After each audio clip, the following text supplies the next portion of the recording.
Hej och välkommen till Orakel Spektakel. Det här är Carolina som pratar. Idag är det jag som har podden och kommer att intervjua en kär vän till mig, Akashka. Hon är engelskspråkig, så det här kommer bli på engelska det här avsnittet. Akashka är en helt otroligt härlig person. Hon är nomad, lever lite över hela världen med sin lilla familj. Hon bor för närvarande i Sverige, men hon hoppar runt en hel del. Hon är medium, galaktisk medium, jobbar väldigt mycket med det galaktiska, med guider, med Gaia också. Och jobbar mycket med kvinnor och den feminina energin. Har skrivit en bok som kom ut alldeles nyligen som jag verkligen vill rekommendera. Och lyssna på henne för att hon har så mycket visdom och är också en jäkligt rolig person. Här kommer Akashka.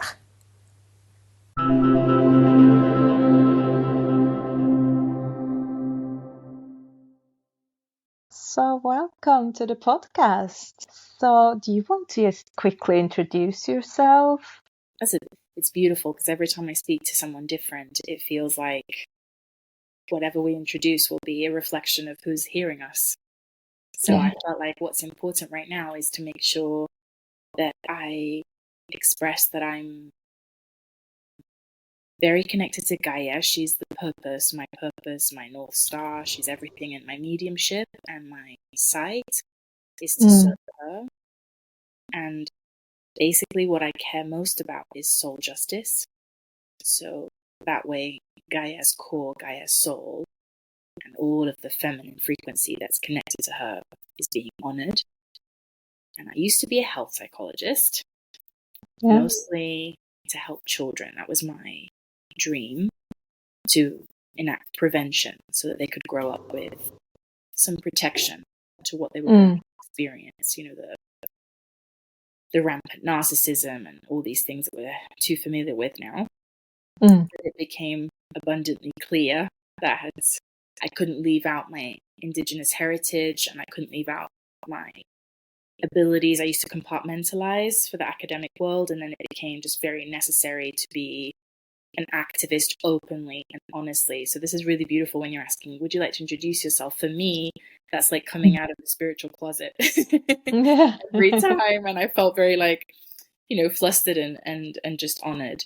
And I also, I don't know if this happens to you, but every Tuesday it feels like that question changes. It becomes like, what am I serving?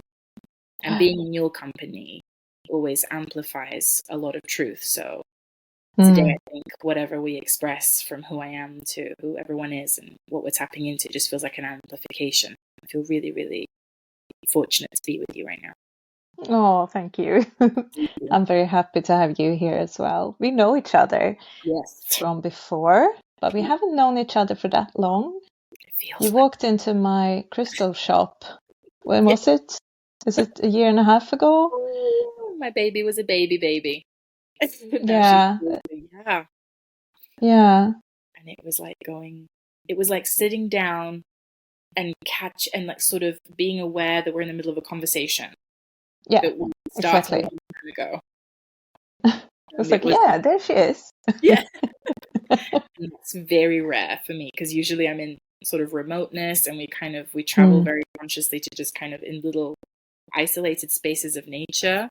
And so to kind of exit that, it's normally a very selective process, but I just had to go see you.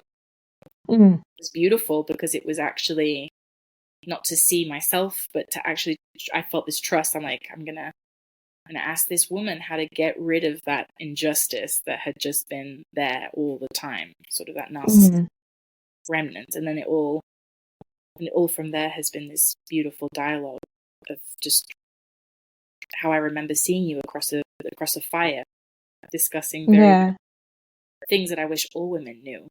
And then when you spoke to me about the podcast, I got so excited because I'm like, oh, I hope women listen to this so that they can be in that fire with us, around that fire. Yeah, with us. Exactly. Yeah. Beautiful. Yeah, women need each other. Oh yeah. We all need each other. At the moment, it feels like a strong call again to Mm. come to each other. I don't know if this happened to you, but I don't know if I really, for a specific amount of time, I felt we all had to be quite isolated to protect ourselves and cultivate. Yeah. I don't know if you're experiencing now more of like, we need to come together again and have faith in a community that's as aware. Yeah. So how do you work with women? What do you do for women that you meet? Yeah, that's also been an honor. So at the moment, the way I've been serving them hasn't been through sessions. It was sort of, I chose to completely go into that isolation, and I just I wrote for them. So I've just published a book, which feels like surreal to say right now. And it was for them. It was sort of my imaginings of everything that I've cultivated in my sight since I was a child, because literally I experience very deeply and I see the suffering of the soul.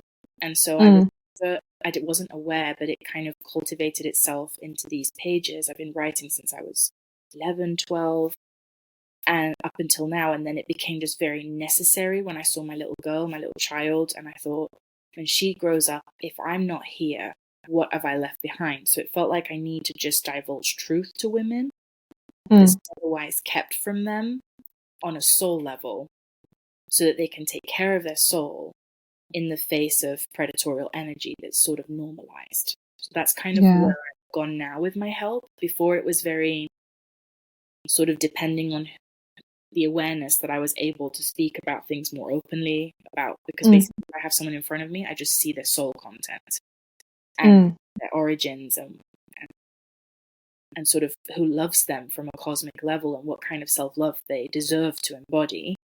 And it can be intense because it's a lot of truth that just kind of explodes. But now it felt like I can't adjust anymore. It has to be Gaia. I can't adjust anymore. Now it's about really protecting women's sanctity. And I do say women, but I mean the feminine, but usually I do women. I mean, if I see couples, then I could, because there's so much injustice done to true love, which ultimately, in my opinion, is to impact women and to make them lose faith that they can ascend with a partner. So that would be sort of the ideal, but normally it's women who search for deeper answers on a soul level when they come and search for me in the middle of the woods, whether I want to. Yeah, that's kind of what I would answer right now. But yeah.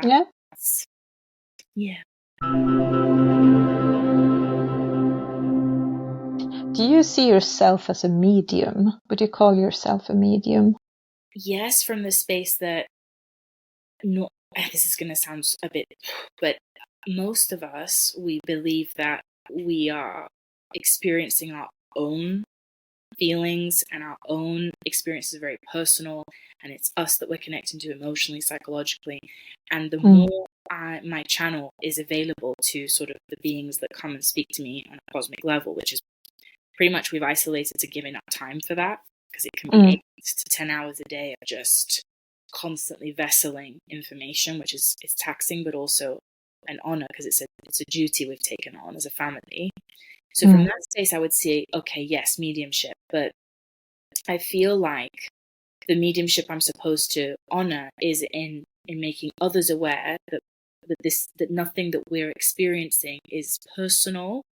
Sort of every time I'm channeling Gaia, for example, I can't believe how much of my somatic experiences, the injustices that have incurred upon my soul, any social cruelty, how many things I've actually chosen to go through are a reflection of her suffering. So in that space, I know women are sort of, I medium consciously to make other women conscious of what they are observing by being. So from that space, I feel like we're all in that agreement as a mediumship for Gaia. I feel like we're all sort of a vessel or an artery, an aspect of her.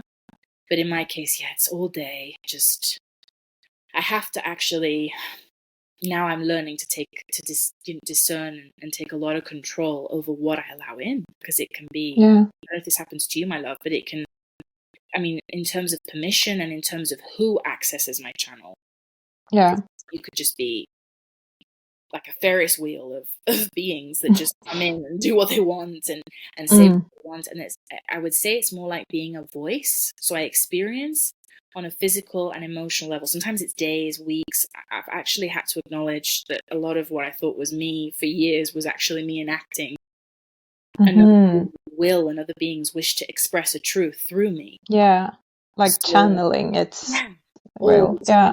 And I thought it was my agenda, my will that was important to me. And then once I realized, I mean, I have to disconnect all the time. Yeah.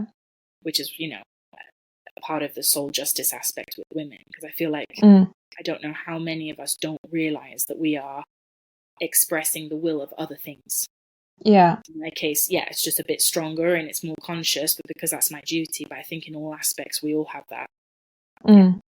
Yeah. Like, for example, how do you experience it for you?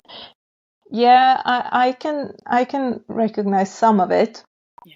I think I disconnect more like automatically than you do. Like when I'm not working, I'm focusing on, you know, just being human, and it's like a switch. Yeah. And then it opens up, of course, and it's never fully closed, but it's more like I can go from the different levels of consciousness. Like now I'm just going to be me. I'm not going to be a medium. I'm just going to be human. I'm going to blah, blah, blah, do this, do that.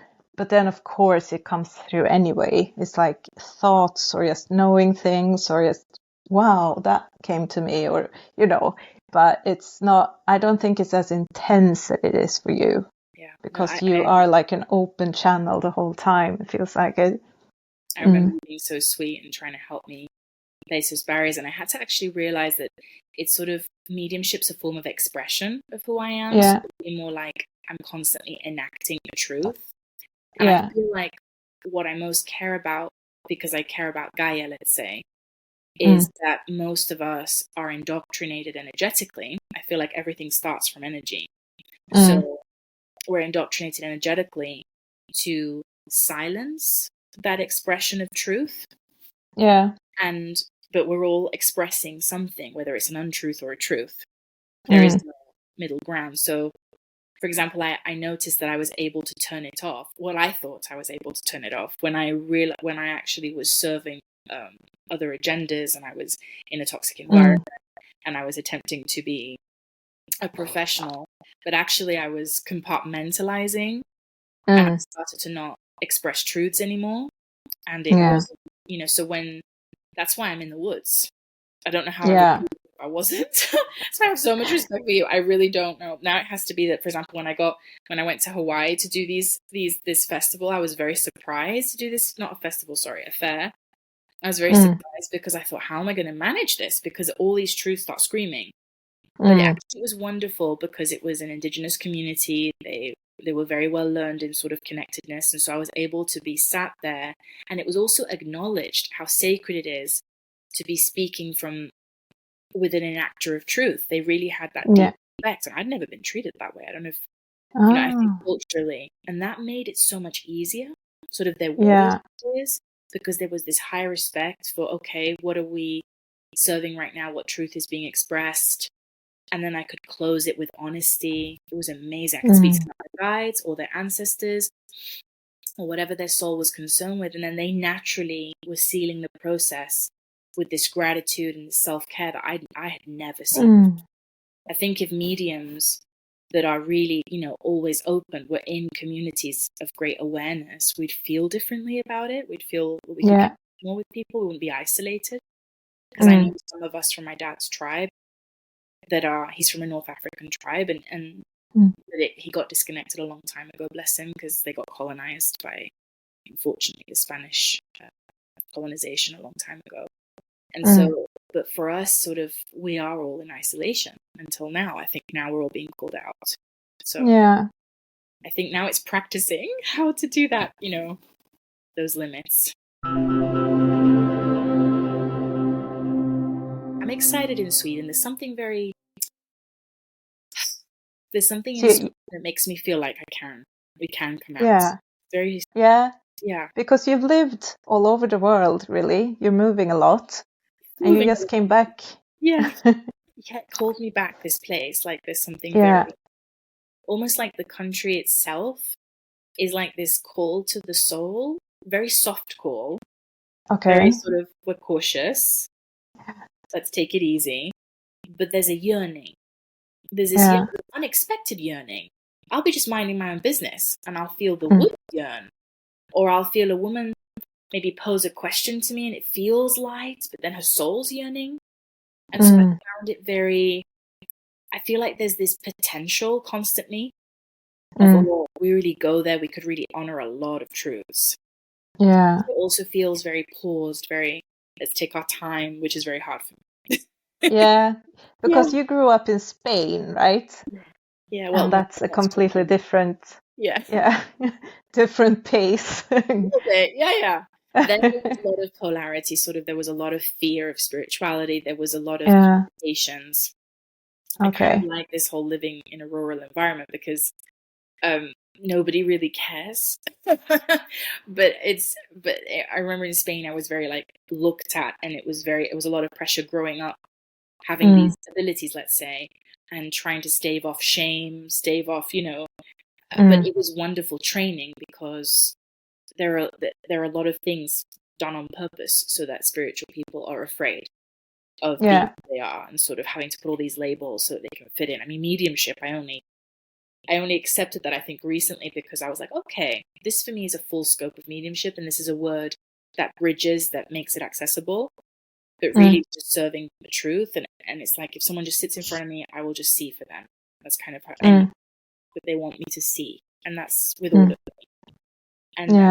And so traveling's been wonderful for that, because Canada was very open as well. Canada was really, really open. Yeah. Because, but in the sense of, I was in the right communities. I really feel like that's huge right now. Sweden, it's more, I don't really know how community expresses itself here spiritually or just soulfully. I won't want to say spiritually because that's very loaded, but soulfully. Yeah. Soul-minded community. I don't really know what that looks like here.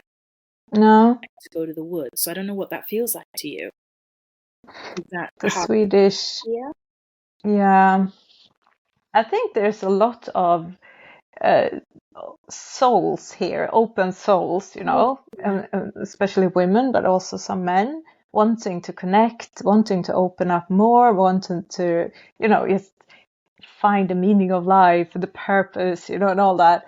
But as culture, Sweden is kind of, as you probably noticed, kind of individual. So we're used to living like our own lives parallel to each other, and we're quiet. We're not sharing so much about our emotions, and it's quite new here now that this spirituality is coming here and helping people to open up. It's like finally we have a tool for it, women are gathering in groups and talking about emotions, and it's a lot of good stuff, but I think it's still, the culture is the old Swedish culture. It's like you keep it to yourself, you keep quiet, you pretend everything is fine, but I think this what did you call it, soulfulness or soulful, like coming together to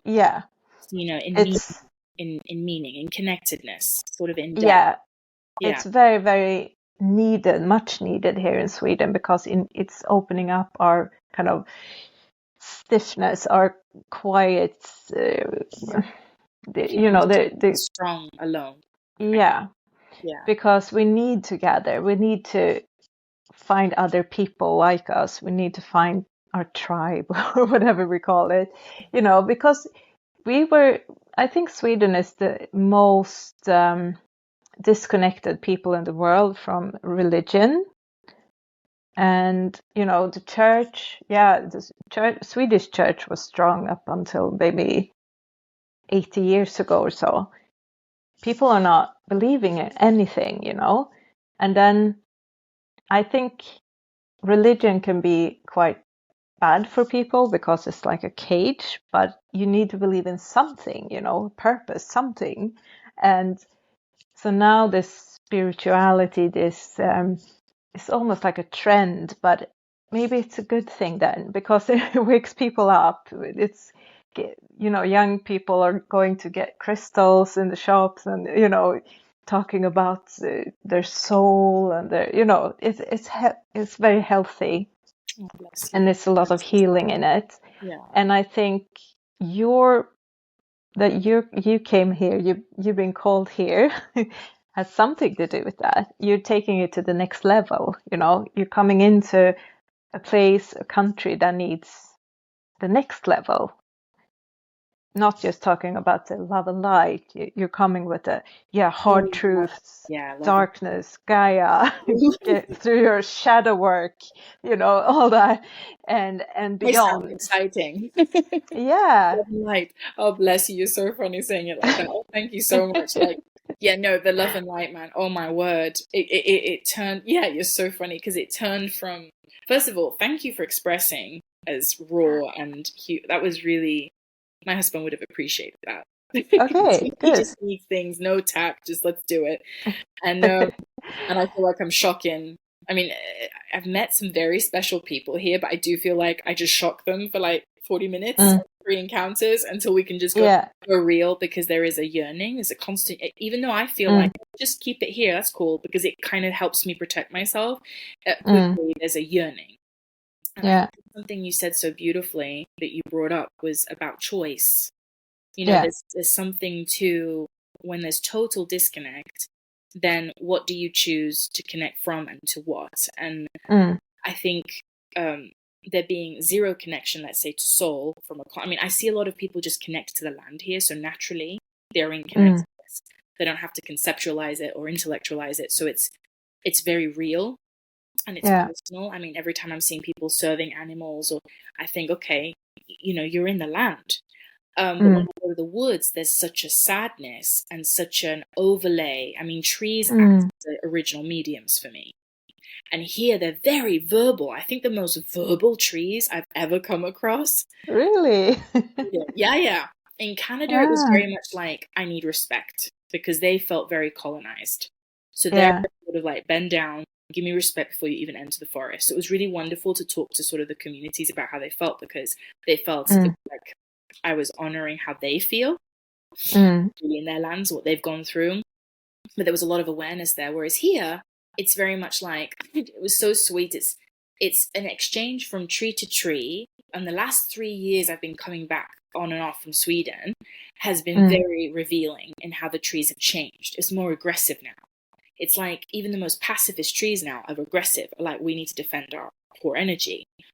Are closing themselves off from interaction. I mean, I used to be the one that used to go and hug every tree. And now, I think from when I was 20-something, I asked permission.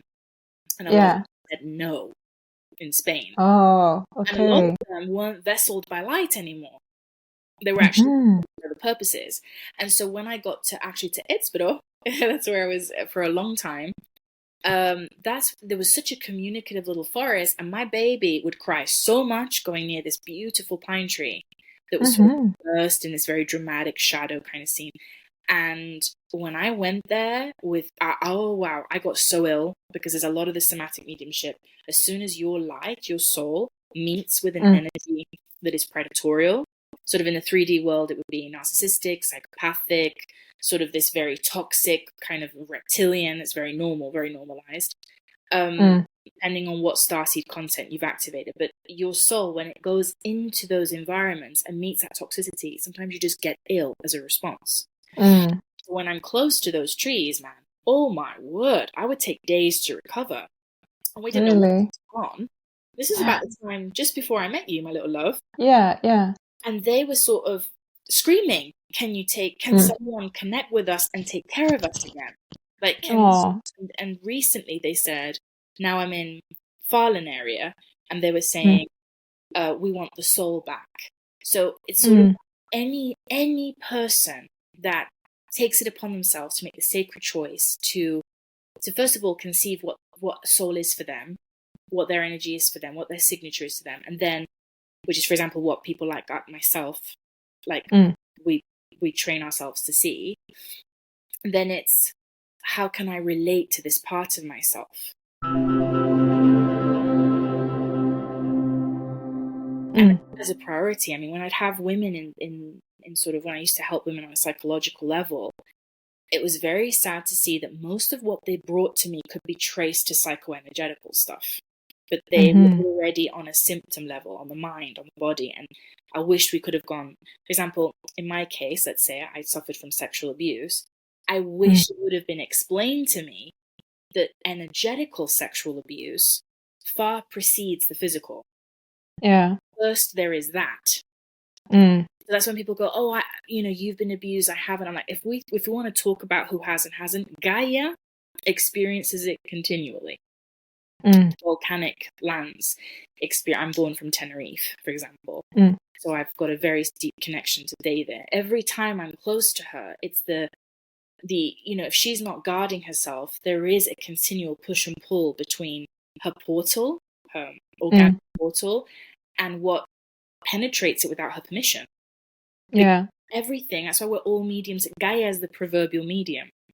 Everything we come into her space to vessel parts of her nervous system and her soul, and hopefully for the better, but unfortunately, there's other agendas, which is what we deeply care about. For example, my dad and I, my husband and I, we all come from sort of a connectedness background.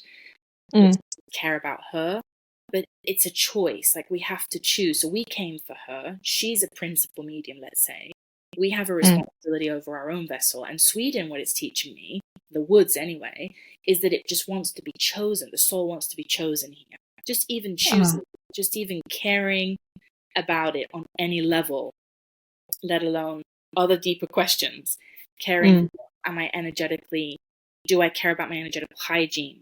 Do I care about surrounding myself with? How are my instincts at the moment? What do I feel like around this kind of energy, this kind of company, these kinds of it feels like a sense of what's personally sacred to people here needs to return because it's their right, and it's something that got stripped at some point. That's how it felt. That's what the trees tell me. I haven't sat down with enough collective here of people, but that's kind of what we do. We go to spaces in Gaia where we're called, and we sit and we spend days, months, hours just, okay, how can we honor this space? What is the soul of this space communicating? And I just wish we could do that for people, because there's so much extraordinary soul content that wants to be honored into life. So many extraordinary women that are put into these relationships, for example, very, very toxic relationships. For example, just to say narcissist, because of the book that I'm always thinking about that topic. I'm like obsessed with it. But when they're in that environment, they are actually emulating this energetical war, to put it in those terms right now, between the proverbial narcissist energy that hurts Gaia, who's the mother, and ourselves.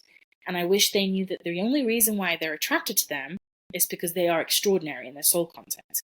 But if they're not taught to care about the soul, they won't even think in those terms. And that's why the attack on self-love from these predators, because that's what they are, is so easy. And it's not just in relationships, it's everywhere. It's even if my friend and I don't have any sense of energetical hygiene when we're relating, I'm sometimes talking to my friend, but sometimes I'm talking to whatever she's hosting in her energetical space.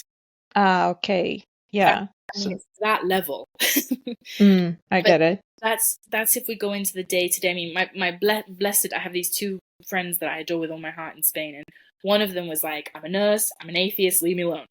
And the other one was like, yay, spirituality, love and light. And then there was me. Yeah. And so that was awesome. Then the love and light, so sort of, we had to protect her a little. And the atheist friend was like, okay, I need to learn soul care because I'm eaten alive in a hospital. If I want, of course. Yeah.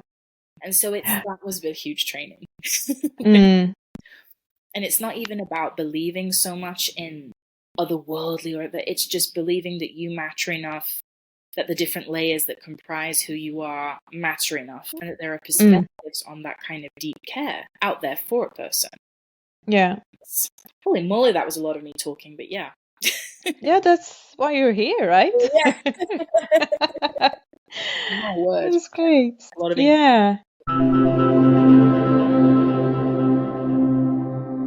I don't know how much time you have, but would you like to talk a little bit more about energetical hygiene? Because that's a really interesting topic, and I think people need to know That's beautiful. what that is. Thank you. I've got a little bit of time. My husband and baby are not bombing us yet in our moments, because when she comes in, everybody would hear her, little sweetie. Yeah, she's But, 3. She's 3. She's very awake.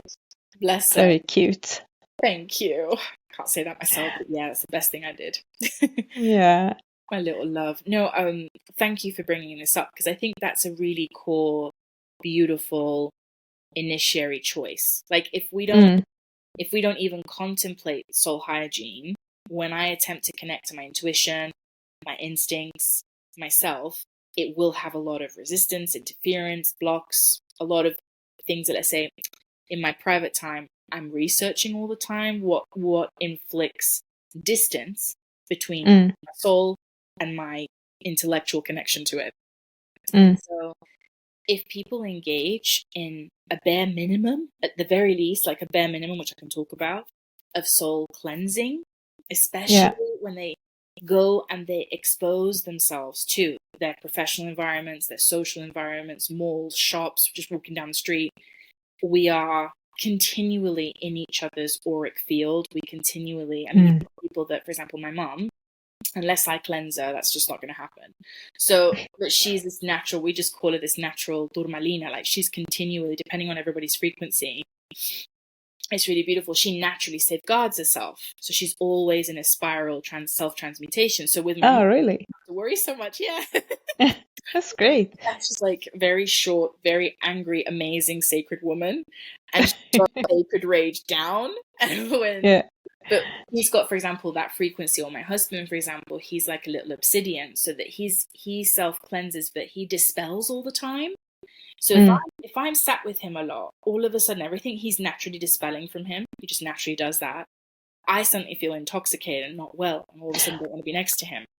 Oh, so it's bouncing off to you. Oh, beautiful, because I am not, my mom or my husband. No. Ability. Right, you've got these very sensitive souls who all themselves as very problematic, and it's not real.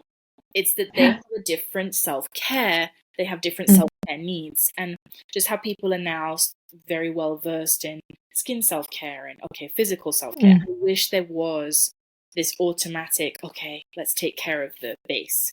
So I don't like to say to everybody that it should be the same, because it's very personal. There are plants that personally, for example, if I see a person, they come in the room, I'll smell all of a sudden the resins that want to relate to them. There's sometimes their ancestors explain that to me. But for example, from my tribe, what we have, the only thing my dad really remembers is a combination of frankincense, I think in English. Frankincense. We say incienso de Jerusalem, so Jerusalem incense. It's like copal, mirra, Spanglish there. Copal, mirra, frankincense. Sometimes we'll put sage, but I think those first 3. Oliban. Say oliban. Oliban? I'm not sure, but I'll look it up. In some kind of tag or something, the translation that's been, but oliban is what it is. I love that so much. Okay. And we do definitely 4 to 7 days before contemplating, talking to ourselves about any truths, or especially, for example, if I've been inhabiting spaces with other people, it's a really big deal that we're continually at the mercy of other people's awareness. So to continually be sharing environment with people that might not engage in any self-care on that level, unless they're all turmalinas and walking obsidians, unless they're next to a tree or, for example, a body of Gaia and any aspect of Gaia, you are having a continual unseen back and forth. And there are obviously people there are lots of people that are very well versed in, I shield myself, Grima. I make sure that I put these practices, before I interact with anyone. That's fantastic. But you do need to cleanse continually, because there is also much more than just what it means to relate to people. For example, a lot of, after we take care of just the basic, let's say the cleansing, then there's a relational awareness of, I'm sat with this person. They could be hosting all sorts of agendas that might be incompatible with who I am. And I, for example, go into a space knowing that there can be codes within someone's words. There can be subconscious programs that are triggered. It's not just being triggered on a psycho-emotional level, but we're also spiritually triggered. Like, for example, I'll find it easier to be my luminous self around some people than others because we have more compatibility on a soul level, not just a psycho-emotional one. It'll be simpler. Sometimes people say to me, I just feel afraid around this person. I'm like, you could be picking up predatorial feed. It doesn't have to be the person themselves. It can be all of a sudden because you're speaking to someone and that person's a very open channel, let's say, and they've not practiced discernment or whatnot, that a lot of the child starseeds that I meet, they're bullied in a pattern way. It's like a pattern of cruelty. That's on purpose. So they develop self-lovelessness. It's almost like a program of self-lovelessness. It needs to be instilled so that they are more vulnerable to going into the wrong environments, to seeking external light when they are the light source, to all of a sudden entering toxic environments. And that's another thing, you know, if you're in a toxic environment trying to cleanse yourself and stay clean and stay protected, you know, nothing that starts toxic ends in roses. You know, there has to be truth. That's a big protection, to be very honest by what you're surrounded by. So I guess the first elemental choice would be, how do I take care of my energy? Because relating is an art, and a relating requires awareness, and not everybody wants to do that when they relate. That's why, for example, I'm now gotten to this extreme point being very selective, because I know I can be in bed for 3 days if I've been seeing someone who has never engaged in any kind of self-care.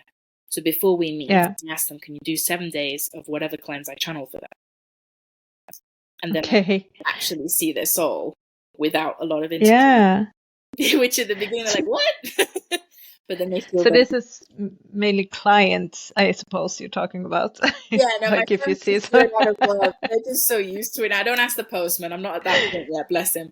But I do. It sounds intense. Like, I never thought I'd get to this point, but it was like I know who I am, and I know that then I'll be seeing all sorts of things. So let's keep it.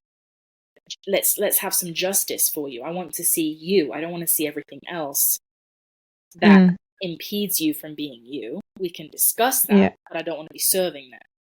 If that makes any sense. Good. Yeah. Yes. You helped me cleanse a couple of times. I think the first time I did a 7-day cleanse with the incense, and then I did a 10-day cleanse later on, and it was intense for me. I mean, it was so much stuff leaving my field that I had no idea I had there. You know, I felt low. I remember I was telling you I felt a bit different. I felt like I had this kind of heavy frequency, dark, heavy frequency, and you're like, yeah, you need to cleanse before we even look at it. Okay. And it was good because it helped so much. Yeah. I'm sorry I interrupted you, but a lot of that, when you start cleansing, you'll sometimes feel worse before you feel better, especially if you've been done before, because there's been a lot very comfortable in your field that doesn't want to go. And so a lot of beautiful things that I try and tell people is, it's like the path of the dragon. The first 7 days tell you the kind of commitment you have, because the first 3, everybody wants to almost quit, because that's where you feel the interferences, the distractions. You'll start to see those things. Oh, I don't really need this. Oh, I'll do it later. Oh, I'm so tired. Exactly. It's so amazing. I even catch myself. I'm like, what am I doing? So that, that became very revealing of, like, over time of sort of the soul has its one to be free, but everything else is posted does not. I mean, to this day, I honestly, I bless you. I didn't let you see me until you were cleansed. But because I'm that being, and I'm asking permission to that being to speak to you, and then whatever light I cultivate is filtered through that and kind of limited, and it feels to me like a huge injustice, to be honest. Then I've seen beautiful people, especially Christic people, that are they're just a ball of grace and gratitude. They're constantly self-purifying in their gratitude. And it's this, and for example, sometimes I'll just put a cosmic code in some water and give it to them, and that's all that's needed, because they have so much faith. You know, or I'll go in it doesn't always have to be this high maintenance 7-day ritual. It's just the intention of making the soul feel that it matters and being there for whatever truth it's serving. So I, for example, do have to have a very mindful shower, and do have to download code so that I'm aware of where I'm at. And I do incense before speaking, or I'll put a Mary Magdalene frequency, and then we'll sit and I'll still be going, okay, for example, in this conversation, I'm noticing this heaviness that doesn't want us to speak. And I'm speaking through it, and it's very real. And I'm like, that's fine. That's why the call was cut off, I suppose. It happens a lot to us. Yeah. Interference. That's awesome. Oh, yeah. Oh, my gosh. Yeah. Yeah. But you're speaking through it, and that's a very good thing to say as well, that we're not supposed to, I mean, that sometimes the energies are not working with us, they're working against us, and just keep talking, keep going. It's they're not gonna do anything. I mean, we're gonna win. We're winning all the time. Yeah, thank you for saying that. A lot of people that I used to do this as well, but like, oh, maybe this is I don't feel very well. That then mean I should leave this alone. This isn't become a space of light anymore. And I'm like, no. There's an injustice happening here. We have an intention of light to discuss. Yeah. Now they might sound a little different to how we wanted to express them. I'm noticing myself more rough around the edges. I'm noticing myself sometimes less impeccable, less structured, and it's like, okay, it's objectively more difficult, and you don't have to open your right to be yourself. But this happens a lot, especially when mediums talk, starseeds talk, people of very high frequency talk. It can be continual interference to express. I mean, I've seen couples think they're just like problematic, and I'm like, no, you don't know. Every time you guys have this beautiful intention, you sit down and you address each other, the amount of bombardment of external interference so that you don't connect. And then you think it's personal, especially very special families with children of high frequency. The parents are targeted so that communication is awful, union is difficult, and they always end up believing that it's them instead of, no, we need to have a very, very, we're a sacred family, we're sacred beings, and we deserve discernment. We deserve people telling us how to see these things and differentiate them from ourselves and not take that on as ourselves. I can even feel my jaw clasping because they want me to shush. So it's very, very really? Yeah. and I'm like, okay.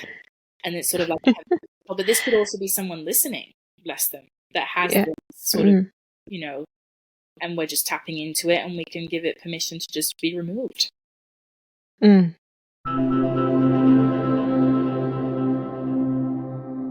So what's the agenda then? Why are they or whoever they are, why are they trying to stop us? It's not so much us, my love, it's Gaia. So we're the starseeds that have made a certain choice to activate their cosmic frequency. Because for me, there's a lot of commercial, communication, very heavily connotated, of Starseed, for example. And for me and my people, it's simply souls that have come and made a conscious and an unconscious choice to activate soul content to serve Gaia in their particular frequency. I happen to be able to see each frequency, which makes me feel so honored, because it's been years of, okay, how can we serve them? Because they suffer so much. Starseeds, sensitive people, perceptive people, they suffer. But they suffer, Gaia suffers. It's a Gaia. So most people, for example, I've noticed this predatorial energy. When I realized it far transcends us, that's why I had to write about it. Yeah. We need to have this continual, intense summoning of self-love it's almost this cosmic self-love I was channeling when I was writing, because it's a self-love that we're not used to having here. And it's targeted so that we're not here, we can't be here for her, so that we can't be who we're supposed to be. It's that threatening. It matters that much that we are there for who we are supposed to be. That's why, for example, I call it the will of the way. Be you in the face of narcissistic predators, and it's a long title because it's a commitment to be you. It's this essence space inside the soul, and I see it in people that are soulful. That content is threatened. If that content, that be you essence space right inside the soul space, is activated with no interference, it embodies so many miracles for that person and for Gaia that if we all did that, it would be too much of a threat. So that's why we're sort of, everything's put in place so that we disconnect from what is sacred within us, and that we find having a relationship with ourselves difficult, and especially a relationship with true love in any form. Yeah. Because that would then be Gaia love. Basically, the agenda is that Gaia keeps giving the way she's giving compulsively, but not receiving what she needs to be sustained. So that she can't elevate. She's suffering a lot now, and very clearly. So I know that when Starseeds are going through a collective suffering, I'm seeing a lot of women, for example, speak to me at the moment about their limits now. They don't want to keep giving anymore. That's the level they give. I'm like, okay, that's verbally Gaia. Yeah, it's like mirroring Gaia. Real mother. Yeah, mediumship of her. I wish we'd go back to her always when we're overwhelmed. Yeah. Because everything we ascend, we're doing it for her. And I do say this, every time, for example, we are actually ourselves from a soul space, from our soul axis, from our interior scepter, it is an incalculable miracle. It's a miracle. Just the capacity to do that without living in self-loathing, in self-judgment, in shame, all these constructs that have been done to hurt very vulnerable parts of the soul. It's all done so that we suffer for being who we are, so that authenticity is difficult. Just having this conversation has taken me 35 years because of all the programs I had of, before I'd experienced saying an energetical truth and living a program of punitive consequences for 2 or 3 days of how dare you programs. And this happens, for example, on a subconscious level to many people. They've all of a sudden been authentic, and then they'll all of a sudden be attract, something that encourages them. And that's done on purpose as well. So it's just to push and pull so that the sacred finds it hard to be.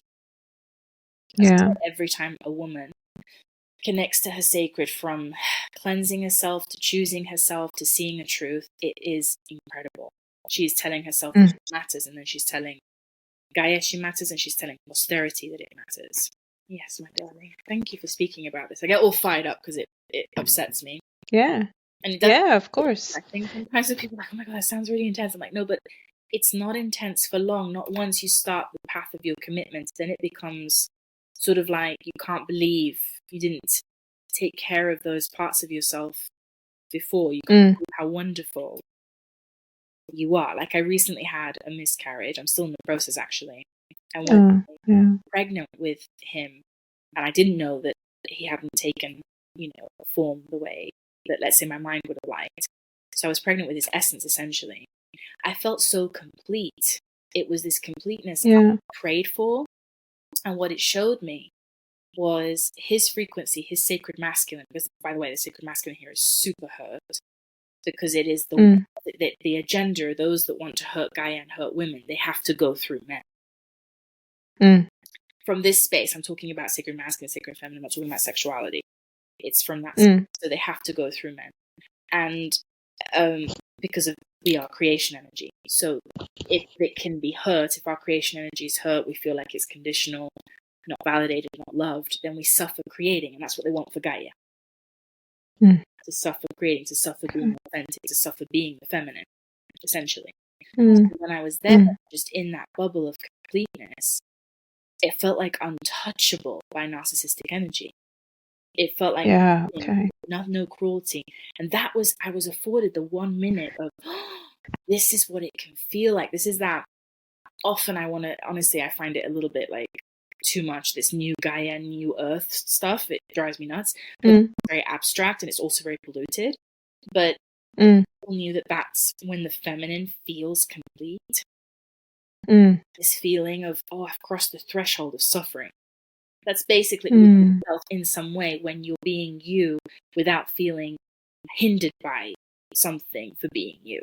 I never thought, for example, one night without channeling Gaia's pain with narcissism, because I was just in tune with that, oh my gosh, this is my creation potential. So creating is also a really big form of self-care on a soul level. Creation. That is in touch with an honest space, not mind, intellect, what I should. Is a middle finger to those things, really. Mm. Mm. I was thinking about the book you wrote. Yeah. You told me before, I was honored to be able to read some parts of it before it was published, and it was fantastic. And I really love it. I ordered it as soon as it came out on Amazon, and it's great. I haven't read through it the whole book yet because I used to be. I blame the internet. I blame mobile phones. That we're getting worse and worse at reading books, but I'll get through it because it's also very intense. Every chapter is activating something, so I need to sit with it and work with it. So it's not like it's reading a book. It's more than that. Yeah, but it's amazing, and it's your life's work, right? It's really your wisdom in a book. Thank you. Give me goosebumps. Thank you so much. Thank you. Yeah.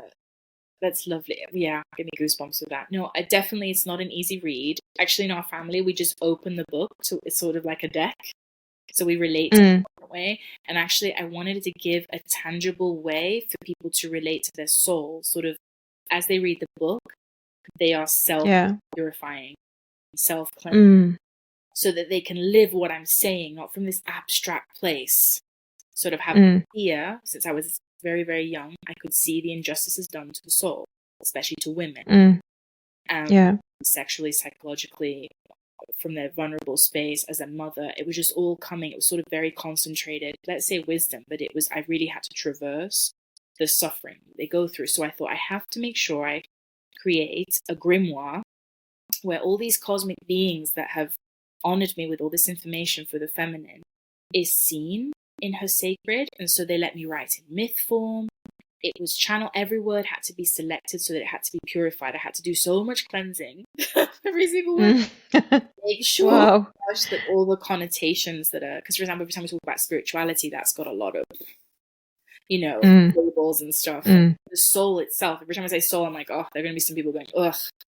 But because it has so heavy, even mediumship, seer, all this, it's so heavy, and we want to talk about something essential.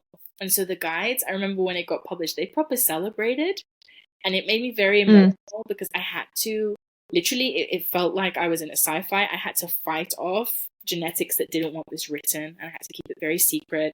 And it was thanks to, honestly, to being in bed rest with my first child, that it was just 9 months of just for her. And it's for Starseeds to choose themselves, to love themselves above predators that exist, and to trust in true love to self and true love to another. So there's in there, they can summon their love, they can summon their inner love, they can speak to their starseed kin, to their cosmic kin, and it doesn't have to be this abstract thing. It can just be available to them. But yeah, it's deep. Yeah. But it's really lovely. Thank you, my darling. I love it. And it's part 1, I suppose. I read is part 1. I know, big manifesto. The other ones will be a bit shorter, I think so. No, but it's so that afterwards it's more focused on true love with another, and focused on seeing higher and higher above Gaia what's happening. So now it's it's your sacred self, it's that you, that part of the soul. She actually is called Analea, and you see her narcissist, sort of I heard basically the myth when I was younger, sort of narcissist in the context. And I remember being in class and I channeled the cosmic perspective on that being. And I thought, oh my gosh, and I thought I'd invented a story. And it was only now in my 30s, and I'm like, oh my gosh, that was pure frequency speaking, because frequencies can speak in that way about what would happen if your sacred being consciously meets the narcissist of her tale. And that's how it starts. And then it's just like following through with different rituals, different summonings, different sort of soul spell work, how to be there for that. And I'm actually getting approached a lot now by women who've been with narcissists, and this was in mind for younger women, let's say in their 20s, that are just starting off with their spiritual journey, but it can also be any woman, because actually the women that are speaking to me more about it now is realizing, oh my gosh, my inner child and my soul are very linked. And thank you, because now I can look at what I went through and how to love myself. They call it loving themselves through spell work, bless them. So yeah. Yeah, okay. So it's really sweet. Thank you for bringing that up, my darling. It would be my honor to the women receive this so they can have something on their side. Yeah. They're not problematic. It's a huge gift to all of us. I think men can read it too, of course. I mean, it's not only women's stuff. I think most men can, healed men or sacred masculine can actually get a lot from it as well. And I'm going to, of course, link the book for anyone who's interested to read more about your work and your extremely wise words. And it's like medicine, really. It's really, really good. And it was the guides. I just listened and wrote. It was the guides, but yeah, you had something to do with it as well, I think. A little bit. They were strict, but yes, the medicine is from there. Hopefully they can receive their medicine from their people, each person that reads. So you're writing now as well, I suppose, then? You keep writing on the next ones, yeah. Especially now, everything that's being written is to honor true love on a relationship level.